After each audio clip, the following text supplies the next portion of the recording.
Olá pessoal, aqui é a Fernanda do Prazer da Literatura e no vídeo de hoje eu vou conversar com vocês sobre o livro A Mão e a Luva, do grande Machado de Assis. Você com certeza já ouviu falar em Machado de Assis, mas talvez você não tenha ainda ouvido falar nesse livro, A Mão e a Luva. Ele não é um dos títulos mais conhecidos do autor, mas a sua leitura vale muito a pena, como eu vou falar para vocês aqui. Esse foi o segundo livro publicado pelo autor. Ele primeiro foi publicado em formato seriado, em diversos exemplares do jornal O Globo entre setembro e novembro de 1874 e no mesmo mês de novembro de 74 ele saiu em formato de livro. Muitos críticos consideram esse livro como fazendo parte da primeira fase da escrita do Machado de Assis, que seria uma fase mais romântica, em contrapartida aos seus livros mais maduros do final da sua carreira, que estariam mais ligados a uma tradição realista. Porém, não é tão fácil assim e, aliás, nem vantajoso classificar a obra do Machado de Assis entre duas fases, romântica e realista. A obra do Machado de Assis é muito mais complexa do que isso e, por isso mesmo, muito mais rica.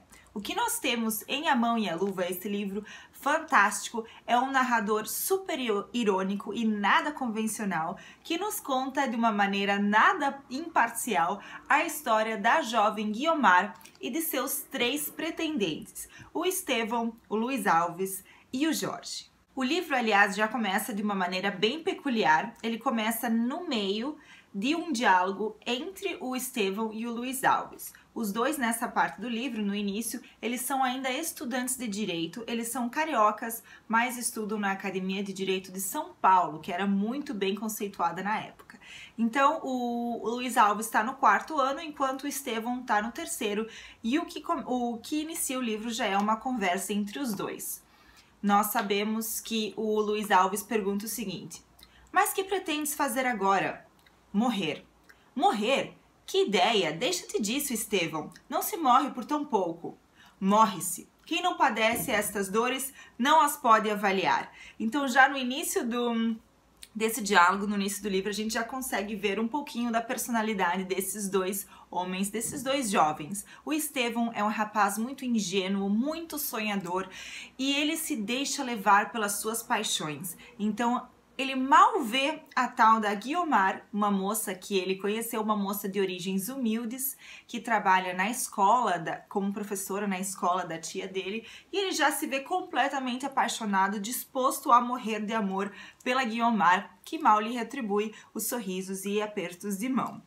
Luiz Alves, pelo outro lado, é completamente diferente. Ele é um rapaz ambicioso e que sabe muito bem o que ele quer e o que ele precisa para ascender em uma carreira política. É muito engraçado que essa personalidade sentimental e exagerada do Estevão é também exacerbada de acordo com as leituras que ele mesmo faz dentro do livro. Ele está, diversas ocasiões, ele está sempre com um livrinho na mão e ele lê, por exemplo, Os Sofrimentos do Jovem Werther, o clássico do romantismo alemão, do Goethe, do século XVIII. Ele também vai ao teatro, ele assiste Otelo de Shakespeare. Então ele é um rapaz que se dá às sensações e às emoções e ao sentimento exagerado.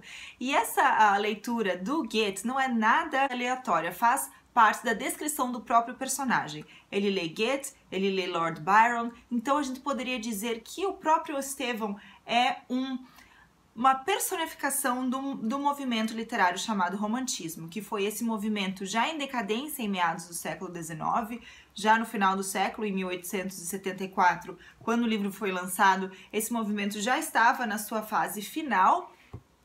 E esse movimento é caracterizado pelo exacerbamento de sentimentos, exagero de linguagem poética e metafórica, que é justamente o que a gente encontra em Estevão, um dos pretendentes da Guiomar. Como eu falei para vocês, o Luiz Alves é o contrário do Estevão. O Luiz Alves é um rapaz racional, lógico, e ele sabe muito bem o que ele quer para ter um bom lugar na sociedade. Ele quer se formar e entrar para a carreira política.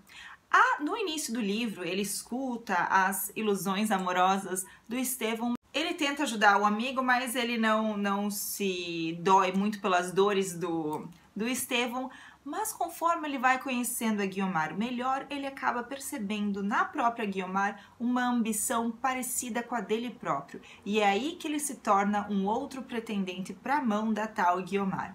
A Guiomar é uma jovem que nasceu de origens humildes, ela ficou órfã muito cedo, ela perdeu o pai e a mãe, mas ela teve a sorte de ter sido adotada por sua madrinha, que era uma baronesa. E essa baronesa, é claro, fez com que a Guiomar ascendesse muito na sociedade carioca do século XIX, e ela sabia que para se estabelecer ali, nesse nível de vida, ela teria que ter um casamento que confirmasse essa sua posição.